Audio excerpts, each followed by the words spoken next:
ललन सिंह हो गए जदयू के से, और जो अशोक चौधरी हैं जो कि जमुई से लड़ने चाह रहे हैं, वहीं जो चिराग पासवान वहां से भी मौजूदा सांसद हैं। लोकसभा 2024 का वक्त काफी नजदीक आ गया है और ऐसे में जो चुनाव आयोग ने डेट भी फाइनल कर दी है, तारीख भी तय हो गई है। 19 तारीख से 19 अप्रैल से चुनाव होना है और चुनाव 7 चरणों में होगा। ये सारी चीजें क्लियर हो गई है, लेकिन अभी तक जो कैंडिडेट्स हैं, जो एनडीए और इंडिया गठबंधन के जितने भी उम्मीदवार हैं, वो बिहार में अभी तक तय नहीं हुए हैं कि आखिर कौन चुनाव लड़ेगा। कई सारी चीजें हैं, कई क्षेत्रों में नाम है कि ये शख्स चुनाव लड़ने वाले, ये शख्स उम्मीदवार होंगे। कोई बीजेपी से कह रहा है, कोई जेडीयू से कह रहा है, कोई राजद से कह रहा है, लेकिन किसी ने अभी अपना जो गठबंधन के उम्मीदवार है, उन्होंने अपने उम्मीदवार को नहीं चुना है। आपको बताया चले कि कई दिनों से ये कयास लगाया जा रहा है कि सारे जो कैंडिडेट्स होंगे वो पुराने होंगे, लेकिन कई ऐसी चीज़ें हैं जो जेडीयू के जो कैंडिडेट्स हैं वो पुराने होंगे, लेकिन बीजेपी सारे कैंडिडेट नए खड़े कर रही है। वहीं आपको पता चले जितने भी युवा कैंडिडेट्स हैं वो बिहार में बीजेपी ने चेहरे दिए उन उम्मीदवारों को जो युवा हैं। ऐसे आपको बताते चले कि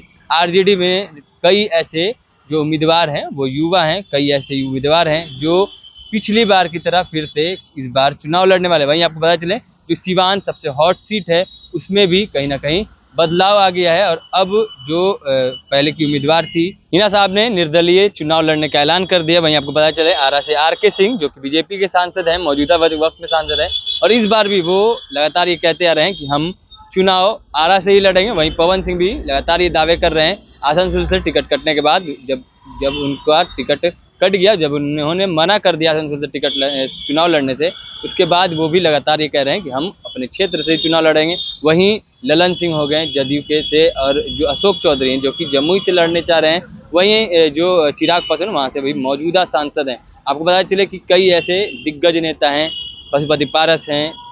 नीतीश कुमार हैं, कई सारे ऐसे दिग्गज नेता हैं जो कहाँ से चुनाव लड़ेंगे ये अभी तक कंफर्म नहीं हुआ है, लेकिन सभी दावे मजबूत है अपने कर रहे हैं कि हम चुनाव लड़ेंगे और सभी का कहना है कि इंडिया गठबंधन इस बार जीतेगा। लेकिन ये देखना ये होगा क्या